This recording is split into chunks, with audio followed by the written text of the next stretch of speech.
Olá, seja muito bem-vindo, muito bem-vinda à nossa videoaula sobre bactérias. Na verdade, antigamente, quando a gente começava essa aula, a gente sempre tinha que recorrer à nomenclatura Reino Monera. Só que essa nomenclatura, ela tem uma versão diferente, uma versão em que a gente chama de domínios. Isso porque, conforme os avanços em estudos de bactérias foram ocorrendo ao longo das décadas, ao longo dos séculos, a gente teve uma mudança na classificação desse reino Monera. Então, por exemplo, a gente já descobriu as arqueobactérias, que são bactérias que vivem em ambientes extremos, de muita variação de pH, de pressão, de salinidade, temperatura e etc. Então, essas novas características, esses novos tipos de células bacterianas deram uma mexida na classificação atual, mais moderna, que a gente usa. Embora muito livro bom e didático ainda opte por tratar as bactérias dentro de um reino, dentro do reino Monera. Aqui a gente vai ver dentro de divisões. Então vamos lá, vamos começar a nossa videoaula. Aqui então a gente vai tratar dos domínios, arquea e bactéria. Então vamos ver como é que isso funciona? Bom, os tópicos que a gente vai ver hoje tem a ver com origem e evolução. Vamos falar sobre a célula bacteriana e como é que ocorre a sua reprodução. A utilização de bactérias no dia a dia, por exemplo, na medicina, para o ser humano. E também as patogenias, quais são as bactérias que causam doenças. E por fim a gente vai falar um pouco da bacteriologia fora da caixa, ou seja, algumas informações, algumas curiosidades bem legais sobre bactérias. Dentro de origem e evolução a gente vai tratar sobre a célula procarionte. Então o que é a célula procarionte, já que a gente está falando das bactérias? A gente vai falar também das relações evolutivas entre esses dois domínios, arquea e bactéria. Para falar de célula e reprodução, a gente vai falar sobre a estrutura celular e também sobre os tipos de reprodução das bactérias. E também vai falar um pouco sobre como é que elas vão obter energia.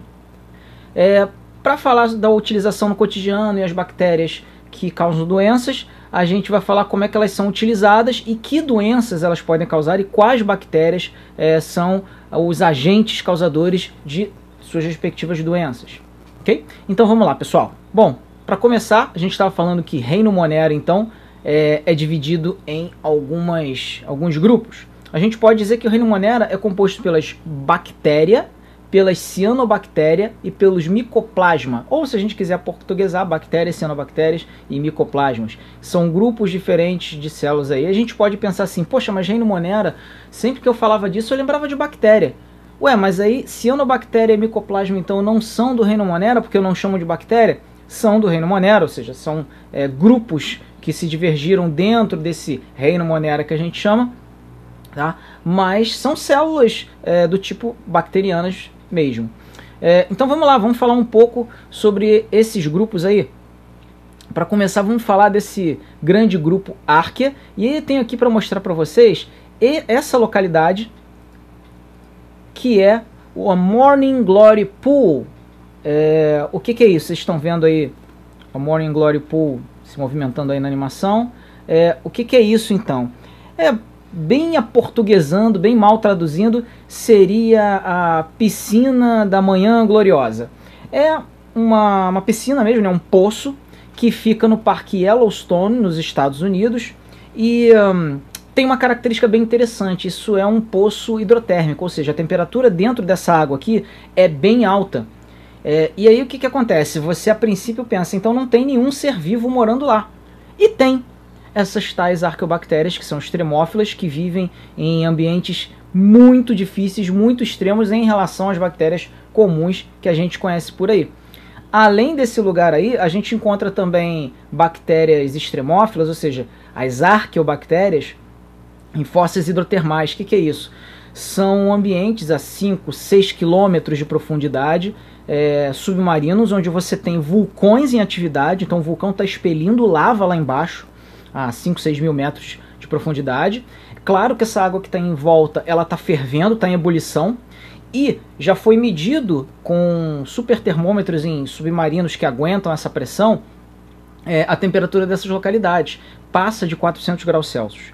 Não são só arqueobactérias que vivem lá, que já foram coletadas, mas também outros organismos que a gente pode ver em outras videoaulas aqui sobre vida animal. Então a gente tem, por exemplo, crustáceos, a gente tem poliquetas, enfim, uma certa biodiversidade bem interessante, extremófila também.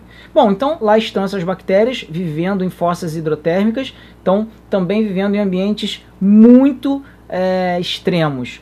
Não é só nesse tipo de ambiente, você também pode encontrar essas arqueobactérias em ambientes com uma alcalinidade muito elevada, ou uma acidez muito elevada, ou ainda muita salinidade, ou uma salinidade baixíssima, e por aí vai. Então vamos lá, vamos falar um pouco sobre esses grupos. Primeiro vamos falar da filogenia, né? O que é a filogenia? É o estudo da evolução desses caras aí. Então a gente está vendo aqui, pessoal, que todo mundo está partindo de um ancestral universal, um ancestral lá na base, se você olhar aí para a figura. Esse ancestral aqui da base teria originado os grupos que foram divergindo. O primeiro grupo, que é o domínio Eucária, dos eucariontes, que é um grupo irmão, ou seja, divide o mesmo ancestral, o mesmo nó, com o domínio Arquea, e por fim, numa outra ponta, o domínio Bactéria. Ah, mas então Arquea não é bactéria, porque já que eu tenho o domínio bactéria aqui embaixo, então Arquea não é bactéria? Sim, são bactérias. Só que na hora de você dar o nome da classificação, como a gente não tinha conhecimento das Arqueas, convencionou se chamar bactérias. E aí, assim, uma coisa é nome leigo, nome popular, nome vulgar. Outra coisa é o nome da classificação biológica. Então não é porque o domínio se chama domínio bactéria que a arqueobactéria não seja uma, ok? Só para esclarecer isso aí de classificação biológica. Então esses três grupos aí, esses três domínios divergiram de um mesmo ancestral, né, de uma célula mais primitiva. Então vamos entender um pouquinho mais sobre essa evolução e o que aconteceu com esses grandes grupos. Vamos lá. O que é então a célula procarionte, pessoal? E vamos entender um pouquinho também sobre a evolução da célula procarionte. Para começar, as células procariontes foram as primeiras células do planeta, né? As células mais primitivas. As células procariontes, elas se caracterizam por não terem a tal da carioteca, ou seja, a membrana, ou melhor, o núcleo individualizado, né? Porque aqui a gente não está falando só necessariamente de uma membrana física mesmo. O núcleo ele pode estar ali individualizado, compactado numa região da célula. Então eu não tenho isso na procarionte, eu vou ter só na eucarionte. As bactérias, no caso que a gente está falando aqui na nossa aula, elas podem ser comensais, elas podem ser parasitas. O que é o comensal? Né? Você se aproveitar de restos de alimento que vão sobrando, é uma relação ecológica. Podem ser parasitas, então, podem ser patogênicas ou não. O que é o patogênico? Causa doença. Podem ser mutualistas, ou seja, vivem numa associação de favores. A bactéria oferece algo para um outro ser, esse outro ser dá algo para a bactéria. E às vezes essa relação mutualística é tão intrínseca e tão antiga e tão forte e dependente que a gente entra numa relação, sobe o nível, né? Entra para simbiose.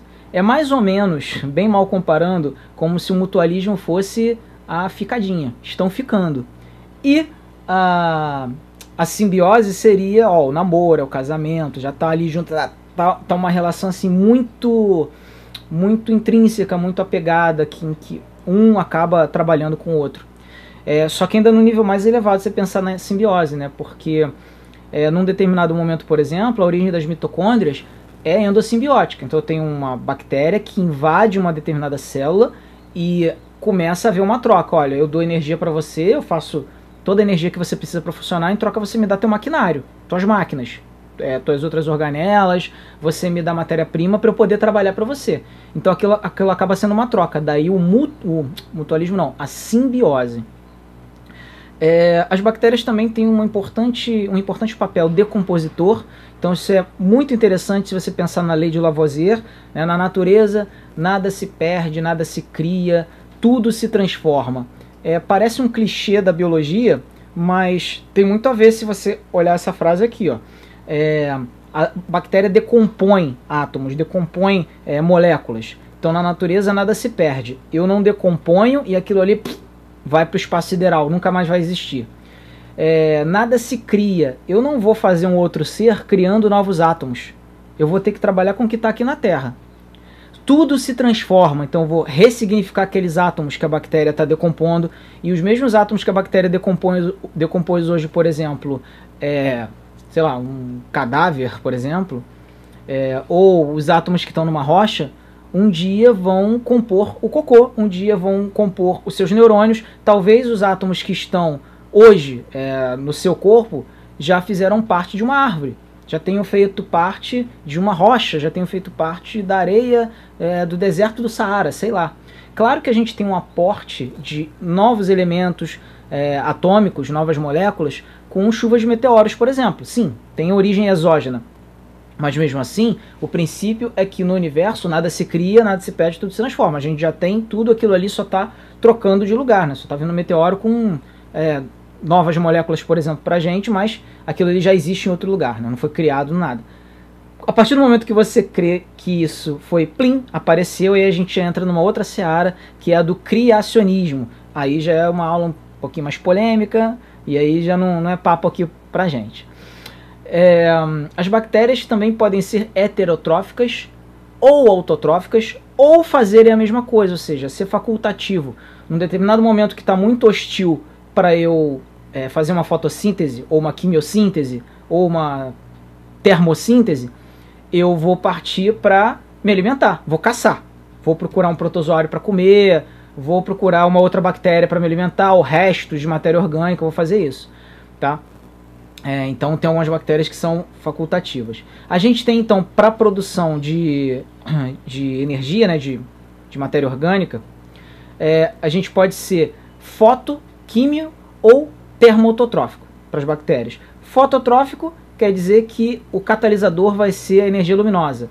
Químio vai ser uma reação química. E termo vai ser uma temperatura. Se uma determinada temperatura vai ser elevada, né, para aquela reação ocorrer. E aí você pode até pensar que, se eu falei que as arqueobactérias são bactérias extremas e algumas vivem em grandes profundidades, a 400 graus Celsius, provavelmente a forma de energia dela, de produzir o alimento, vai ser a termossíntese, ou seja, eu vou aproveitar o calor que está ali para catalisar as minhas reações. As bactérias também podem fixar nitrogênio, isso é muito importante. As bactérias do gênero Rhizobium, esse nome é muito importante. A bactéria do gênero Rhizobium fica em raízes de algumas plantas, especificamente leguminosas, e elas conseguem pegar o nitrogênio que está na atmosfera e passar para o solo, ou seja, fixam nitrogênio. O nitrogênio que é atmosférico, nem todo ser vivo consegue pegar da atmosfera e pegar para si. Então isso é uma troca. E aí o que acontece? O nitrogênio atmosférico vai reagir para formar com hidrogênio, vai formar o NH3, a amônia. E para que eu vou usar isso? Esse radical, esse NH3, a amônia, aminoácido, tem um radical amina. Eu vou usar essa matéria-prima para produzir proteínas, já que a proteína é uma cadeia de aminoácido, né? Então eu uso esse radical, eu ressignifico. Na natureza nada se perde, nada se cria, tudo vai se transformando. Eu ressignifico os átomos para poder retrabalhar e mudar aquela função daquele átomo ali, mudar o trabalho dele. Então o NH3 pode se combinar com CO2 e formar os aminoácidos que vão formar as proteínas.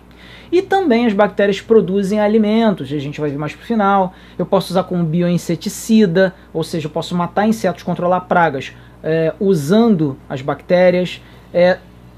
Também a gente pode usar a bactéria na engenharia genética e também a gente pode usar na medicina em diversos aspectos. Então olha só, pessoal, a gente está vendo aqui uma mão, né, com diversas bactérias, e aqui do lado a gente está vendo uma animação das bactérias se mexendo.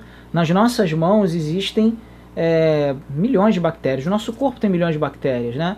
Tem alguns estudos que falam que a gente tem mais células bacterianas no nosso corpo, na parte externa do nosso corpo e na parte interna, do que o número de células próprias, nossas células. Alguns estudos falam em triplo, tipo, em trilhões, e esse número ser o triplo do que a gente tem aqui. Existem controvérsias sobre isso, tá? A gente pode dizer que o número mais conservador é próximo, ou seja, o mesmo número de bactérias que a gente tem no nosso corpo, habitando no nosso corpo, é mais ou menos o mesmo número de células que a gente tem dentro do nosso, compondo o nosso organismo, que já é coisa pra caramba. Então por que a gente não tá doente o tempo todo? Porque muitas, centenas, milhares dessas bactérias estão em comum acordo com o nosso corpo. tá? Estão em mutualismos e simbioses, estão vivendo bem. Quando a gente não está bem em alguma situação, por exemplo, na nossa flora intestinal, aí uma determinada bactéria que é patogênica pode prevalecer frente às não patogênicas e a gente acaba doente. Isso significa que nós temos bactérias patogênicas no nosso corpo. Sim, temos bactérias mortais vivendo agora, nesse momento, aqui dentro de mim e dentro de vocês. Mas por que a gente não está morrendo então? Porque essas bactérias estão em equilíbrio com as demais. As outras estão controlando, as não patogênicas estão controlando essa. Pô, então por que eu não mato de vez essas bactérias patogênicas horríveis que estão lá no meu corpo e só vão me causar doença se eu deixar? Porque às vezes essas bactérias têm uma função no nosso corpo, tá? Às vezes essas bactérias que são patogênicas, que são perigosas, estão controlando uma determinada outra doença, um determinado outro agente que poderia ser muito pior. Então tudo está em equilíbrio, né? A gente, por exemplo, não tem só bactérias aqui fora do nosso corpo, a gente também tem nos nossos dentes, né? Que é dentro da boca, mas ao mesmo tempo é fora, se você pensar que isso aqui não está dentro da sua pele, no subcutâneo, mas, enfim, dentro da boca, essas bactérias formam colônias e as suas substâncias ácidas vão deteriorando o dente e formando o quê? As cáries. Então o dentista vai lá, remove a cárie, faz um curativo, que é para aquele dente que já está desgastado pelas substâncias, poder pelo menos ficar mais um tempo na sua boca, né? A tendência é que a gente perca tudo conforme a idade, é isso. A gente não repõe mais dente, a não ser o dente de leite para o dente fixo, né? E a gente também tem, pessoal, na nossa flora intestinal. Nossa flora intestinal, essas bactérias são necessárias para a gente poder digerir diversos alimentos. Não só na nossa flora intestinal, como na flora intestinal, por exemplo, dos ruminantes e diversos outros organismos. Então vamos lá. A gente está vendo aqui, ó, uma pessoa cuidando de uma colônia de bactérias, na verdade diversas colônias. É uma placa de Petri, dentro dessa placa de Petri a gente tem uma comidinha para a bactéria. Essa comidinha, ela pode ser o agar, ela pode às vezes ser um caldo de carne específico de laboratório, e por aí vai. Depende do que a bactéria vai curtir comer para se proliferar. E a ideia disso é você pegar a amostra com um cotonete, por exemplo, colocar ali na placa e ver as colônias crescerem. Para quê? Para a gente poder trabalhar um antibiograma, ou seja, testar a eficácia de certos antibióticos ali naquela bactéria. Às vezes você vai botar um antibiótico ali que não vai resolver o problema. Então você precisa de um antibiótico mais forte, por exemplo, ou você está com um antibiótico forte demais que acabou com todas as colônias, você pode reduzir a força desse antibiótico, usar um outro. Enfim, a ideia é fazer o antibiograma ali. E aí como é que vai funcionar? A pessoa vai colocar papeizinhos com antibiótico em cima das colônias de bactéria, e aí, se a bactéria, se aquela colônia formar um halo, ou seja, der um clarão, uma clareira, como se fosse uma floresta, caiu um meteoro na floresta, teve uma queimada, abre uma clareira, né? Então se está abrindo, ele vai lá medir, que é o que a gente está vendo aqui, né, no nosso filme. Ele está medindo ali quantos centímetros tem a eficácia de cada antibiótico. Alguns vão deixar uma clareira maior, outros vão deixar uma clareira menor. Então depende da eficácia do antibiótico, do que a gente vai tratar. Quanto mais forte o antibiótico, quanto mais antibióticos a gente usa, pior, porque a gente vai selecionar as bactérias que são resistentes. Os mutantes já estão ali vivendo naquele grupo. Então se a gente ficar botando muito antibiótico, aquela bactéria que já é resistente vai ter todas as outras morrendo e ela vai ficar sozinha para proliferar. E vai se dar bem. E aí vem, o que vai acontecer? A gente vai ter que usar um antibiótico mais forte para matar aquela. E aí o que vai acontecer? Uma mutante que já é mais resistente que a resistente vai começar a se proliferar. E assim vai, é uma bola de neve. Ah, mas como é que você sabe que sempre vai ter uma resistente ali no grupo, e você sempre vai ter que usar um antibiótico mais forte, isso nunca vai acabar? A tendência é que não, por quê? Qual é o princípio da evolução? É ter a mutação. É o princípio do X-Men. O mutante já está entre nós. A gente só precisa descobrir cadê esse mutante e que mutação que ele tem. Lembra do filme do X-Men, que o Charles Xavier pega aquele capacete, bota na cabeça, fecha os olhos e fica procurando os mutantes na população que as pessoas não conseguem perceber. As pessoas não veem, são pessoas comuns. E às vezes esses mutantes nem sabiam o superpoder que tinham. Então, o Charles Xavier conseguia visualizar isso. É mais ou menos por aí. As mutações já estão entre nós. Então vamos lá. E entre as populações de diversas espécies, é claro, né? Então vamos lá. A gente está vendo aqui tipos de arqueobactérias, pessoal. A gente tem as extremófilas e quais as condições que são ótimas para elas se proliferarem. Então, como é que isso funciona? A gente tem as bactérias acidófilas, que são o fila significa o amigo, o que é afim, o que gosta, o que se dá bem com isso. Então, a acidófila se dá bem num pH baixo, mais ou menos aí, menos do que 3. A alcalófila é amiga do alcalino, então pH alto, maior que 9 aí. As termófilas se dão bem numa temperatura elevadíssima, 60, 80 graus. Mas você pode dizer que uma bactéria que está a 89, a 120, a 400 graus, a 387 graus, está viva, então está se dando bem, também é termófila. Isso aí são médias que a gente usa mais ou menos entre 60 e 80, é a média aí dessas extremófilas. Porque digamos que o 400 é o extremo do extremo do extremo, né? As psicrófilas, elas são amigas da temperatura baixa, então entre 15 e 10 abaixo de zero. As halófilas, que são amigas da salinidade, amigas do sal. Então a gente tem uma quantidade que é maior do que 0,2 molar. Temos também as osmófilas, que são amigas, digamos assim, não tem aquela relação osmose de fusão? Então, se você está com muitos açúcares ali, muitos açúcares no ambiente, qual é a tendência? O ambiente está hipertônico, você está hipo, portanto, e você perderia água. Essas bactérias conseguem segurar. Então, elas são amigas desses ambientes que estão não osmorregulados, ou seja, estão com uma diferença de gradiente de concentração muito grande. É a osmófila. E a metanófila, amiga do metano. Metano é poluente. Metano demais é poluente. Então essas bactérias elas se dão bem. E metano tem cheiro de peido. Exatamente isso. Se a gente não gosta, imagina outros organismos. Pois é, a bactéria gosta. Tá de boa. Até porque a bactéria não sente cheiro, né? Então a bactéria só precisa desse metano para quê? Muitas vezes para continuar o seu metabolismo próprio. Ela vai usar esse CH3 em benefício dela. Então essas são aquelas bactérias extremas. E a gente também tem, pessoal, que a gente chama aí de boas bactérias e más bactérias. Na verdade isso é um princípio assim, muito nosso, né, do que é bom, do que é mal, porque as bactérias estão lá no ambiente, a gente é que acha que é bom ou que é mal. Bom, a gente pode dizer que, aspas, né, a boa bactéria, por exemplo, é que está na nossa flora intestinal. O que é a flora intestinal? É um conjunto de micro-organismos que estão no nosso trato digestório, que nos ajudam a digerir diversos tipos de alimentos. Tem muitos alimentos que a gente não consegue digerir com o nosso suco gástrico, com o nosso suco pancreático, com a amilase salivar, e a gente precisa de uma ajudinha. Cada um tem a sua concentração e o seu tipo de flora intestinal. Por exemplo, eu sempre dou esse exemplo meio bizarro. Se a pessoa está muito acostumada a comer podrão todo dia, toda hora, podrão, aquele podrão lá que você come sanduíche terrível na rua, cheio de bactérias, cheio de troço, vai ter uma hora que o seu organismo vai se acostumar. E você vai comer numa boa, um hamburgão, um cachorro-quente assim de rua, e nada vai acontecer.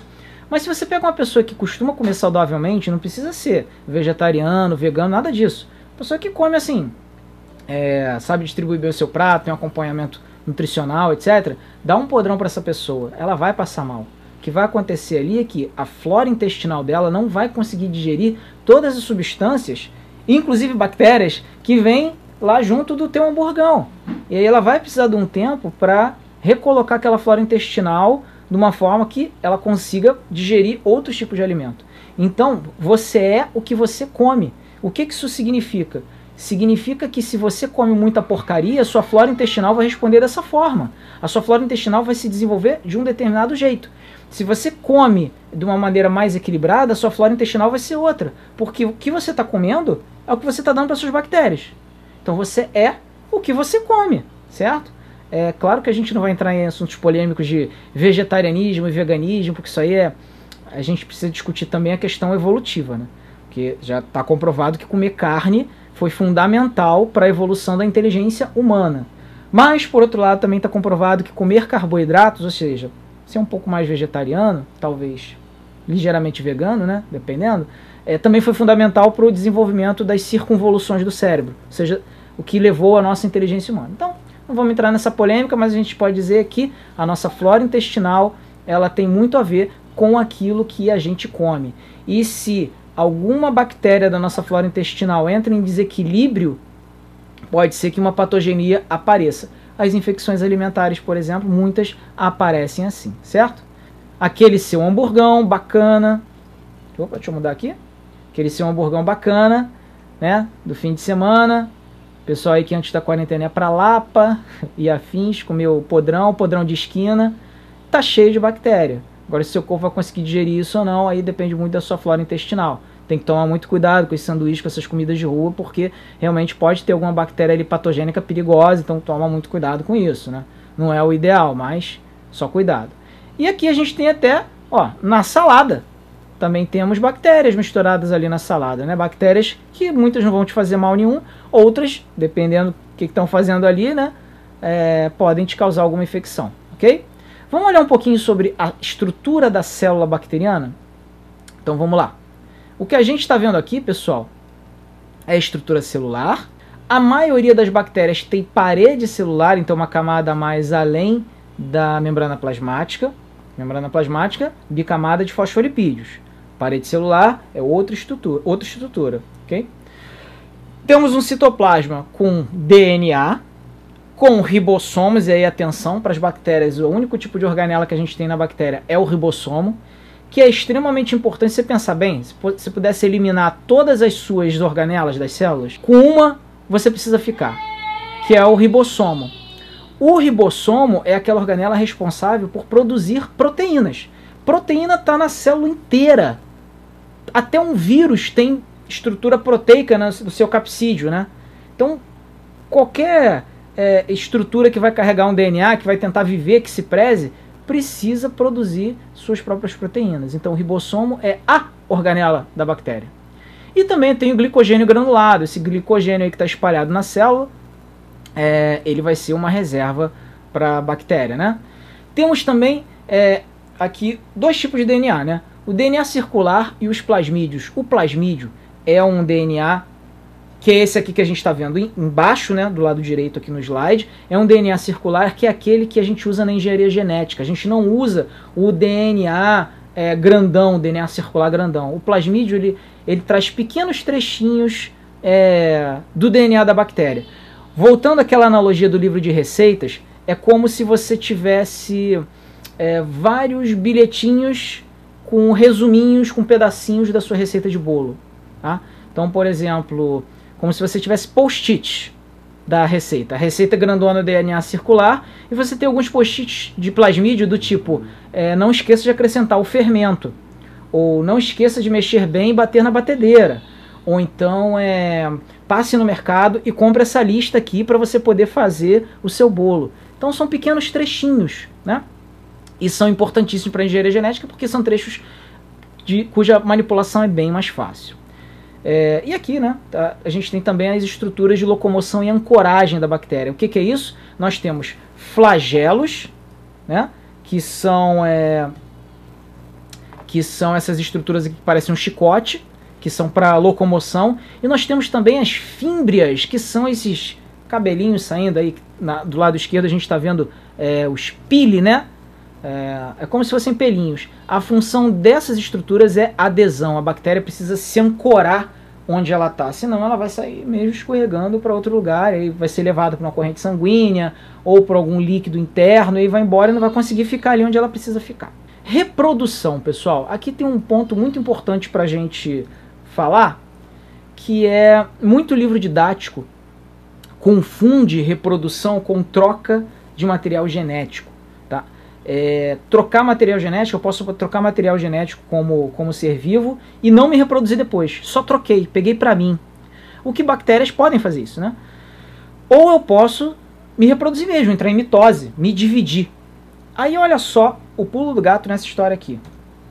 Bom, a gente tem aqui, ó, a transformação bacteriana, a transdução e a conjugação.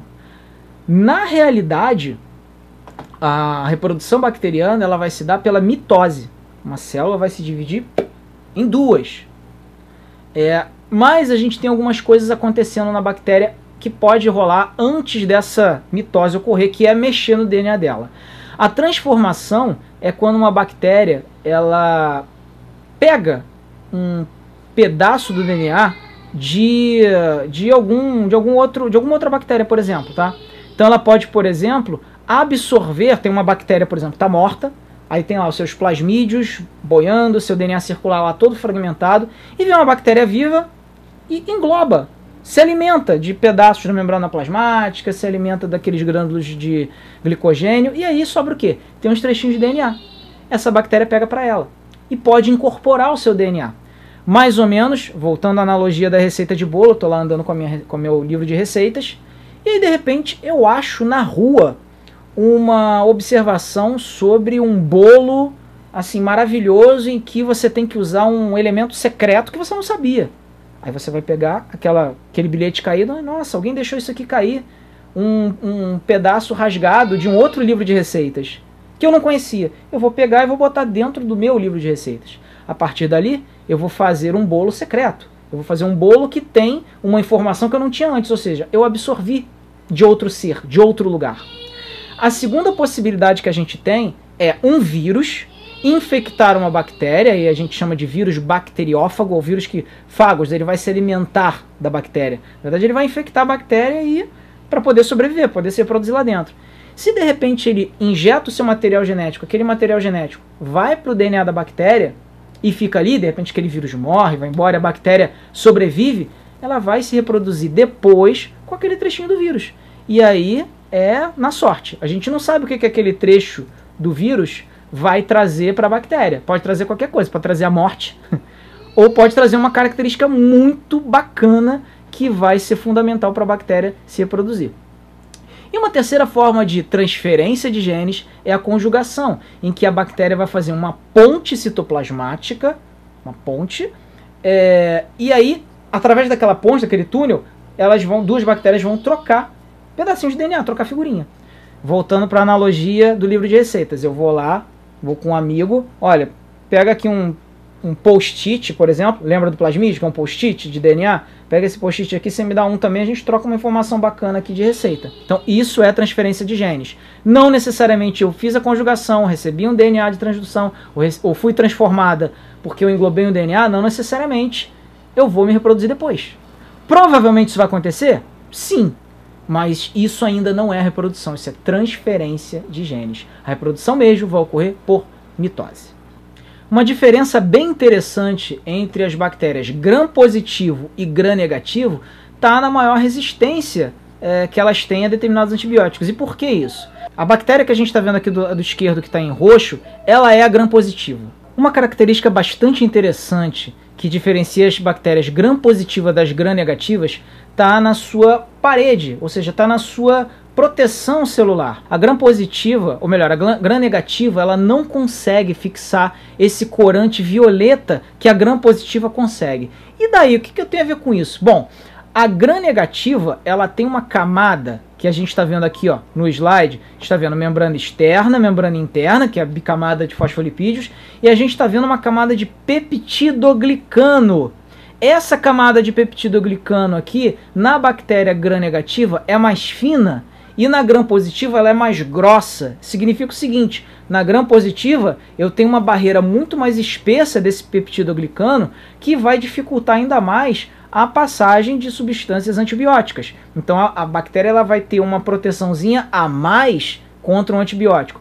E esse peptidoglicano, como a camada é muito fina na gram-negativa, ele não consegue absorver direito o corante violeta. Então por isso é que dá esse contraste aí. Isso foi descoberto por um dinamarquês e aí recebeu esse nome, que era o sobrenome dele, Gram, e aí ficou conhecido como a coloração para bactérias gram-positivo e gram-negativo. Se você está fazendo um exame e você descobre que a bactéria, por exemplo, é uma gram-positiva, então quer dizer que ela tem uma camada a mais de peptidoglicanos. É a camada mais espessa, na verdade. Ou seja, eu vou ter que procurar um antibiótico provavelmente mais potente para tratar aquela bactéria. Agora vamos falar um pouco sobre fonte de energia, fonte de elétrons para a nossa bactéria. Enfim, como é que ela vai trabalhar isso aí da produção de energia? É o seguinte, pessoal, ela vai ter que produzir ATP, certo?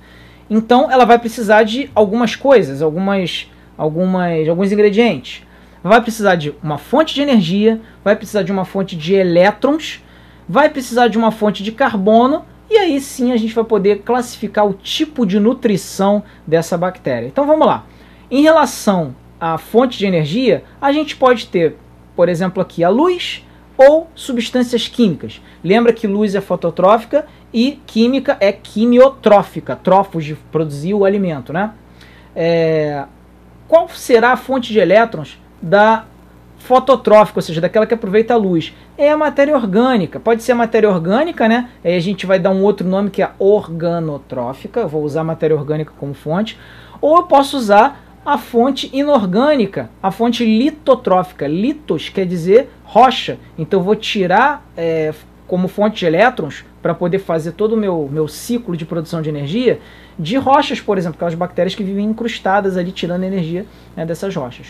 Entre as que usam a matéria orgânica como uma fonte de elétrons, eu posso ter como fonte de carbono também a matéria orgânica, né? Então elas são heterotróficas, ou posso usar o CO2 oriundo de uma fotossíntese, então o grupo das autotróficas. E aí a gente vai dar um nome mega grandão que também a gente precisa decorar, mas a gente está trazendo aqui exatamente para mostrar que não precisa decorar, é só perceber, fragmentar o nome. O próprio nome já dá todas as informações dessa escadinha de usar a luz, usar a matéria orgânica como fonte de elétron, ou usar a matéria orgânica ou CO2 como fonte de carbono.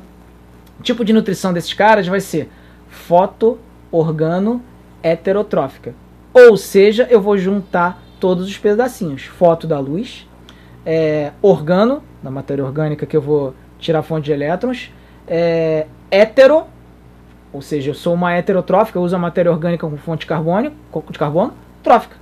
Foto, organo, heterotrófica. É só a gente fragmentar o nome. Vão encontrar esse nome grandão, absurdo, em provas do Enem, em provas vestibulares e tal, dificilmente. Aqui é só para a gente entender que as fontes são variadas para a bactéria conseguir sobreviver, tá bom? Então, nas litotróficas eu posso usar como fonte de carbono a matéria orgânica também, ou o CO2 que vem de alguma fotossíntese. Eu vou chamar de fotolito da rocha autotrófica. Ok? E se eu uso como fonte de energia uma substância química? Mesma coisa, vou direto para o nome final. Olha só. Quimio, organo, heterotrófica. Químio, eu uso energia química. Organo, eu vou usar a fonte de carbono de uma matéria orgânica.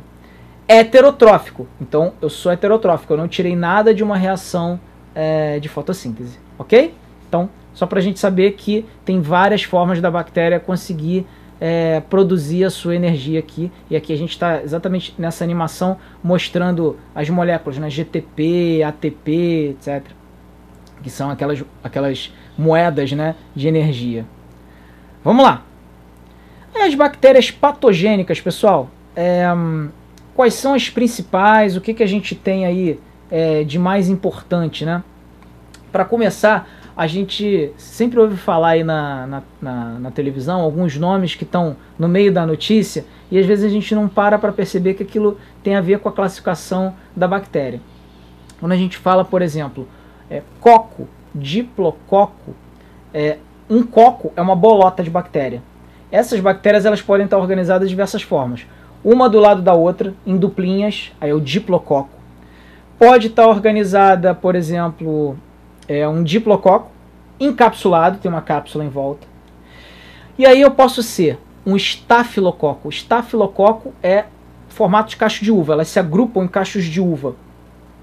Eu posso me organizar como um streptococo. O strepto quer dizer um colar, como se fosse um colar de pérolas. Uma bolota atrás da outra, uma bolota atrás da outra.